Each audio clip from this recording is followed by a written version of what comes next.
There are currently 12 different superannuation funds running ads on Aussie telly, but none are quite like this one. Hey, Sue!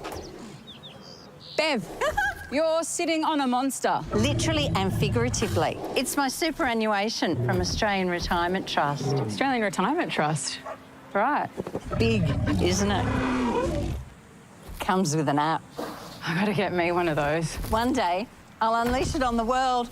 Maybe even Barbados. Barbados, baby! Awaken your super with Australian Retirement Trust. Oh, reminds me of my favourite book, Where the Retired Things Are. The blue monster appears in a lot of ads with questions like, just how big could yours be? Which makes me feel like this monster. Russell? Yes. Would you sit on a monster? Well, it's of its time, this advertising, in that let's create a visual asset that can then operate, you know, throughout all the different media. So it's it's on trend when it comes to the creation of advertising. I actually think the line, though, is sensational. You could be sitting on a monster. And what I imagine might happen is that in time we won't see the monster, but we'll still see the line. I think the monster will do the job of actually launching the line, getting us used to that line, because I think the line is actually really evocative. And I think the line will increase sales. I wonder whether they need to change the brand name itself, because it is so infinitely forgettable.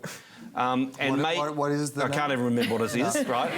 It's a retirement super, maybe, I don't know, something like that. So, but if they turn it into Monster Super and just really use the asset that they've created, or they're beginning to create now, there is a genuine differentiating opportunity for them. You know, and then you go on the website and they've got, you know, Monster Mash, and you think, oh, they could use that soundtrack as well and have a lot of fun with. And I think they are trying to have a lot of fun with it, and it is a category that doesn't normally have fun, right? So good on them. Yeah. Todd, are you sitting on a monster? I think this is one of those ugly good ones. Like, I don't really love the advertising, but I can see the strategy, which is they're going, okay, supers, the majority of Australians, or a quarter of Australians, haven't looked at their super in 3 years. 2/3 of Australians think their super's not going anywhere and don't know how to fix it. So they've gone, okay, we can tap into that by saying your super is currently passive. With us, you'll make your super active. And then they just personified it using a monster. That's a generic message.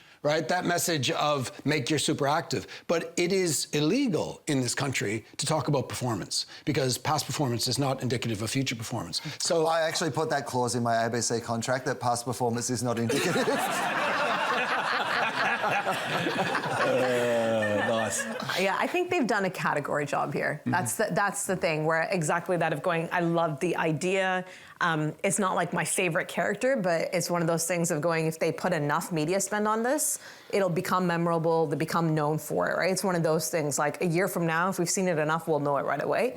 But I think the messaging and everything they've done is really selling the category, and that name connection to the actual idea is going to be the gap that they need to fill. Yeah, so they just need to change, at the very least, change the logo. Get the monster on the logo, and then you're more than halfway to, you know, creating something that is genuinely yours, that's going to genuinely create business off the back of that really good end line. But they identified the name issue, because in the ad, because you notice that she says the name, and then the woman in the car repeats the name, and then they show the name on the... And just out of interest, what is the name? I don't know. Australian Retirement Fund or something, I don't know. It's really bad. Are you sitting on a monster? I wouldn't even know what my super balance is, but I think they've done a good job of making the intangible tangible. And unlike you, I hope they retain that character over time, because I actually think he would be a really great storytelling device, and you could actually tell really interesting tales. Like, I'd like to see him have a family. Maybe younger kids have littler monsters. I think it would start to do a job, not just for the category, but I think this brand, whose name none of us can remember, which is absolutely an Advertising 101 fail. But yeah, I'd like to see more of the monster. I'd like to see that monster have sex with a youth. And then we could trace it on Ancestry.com.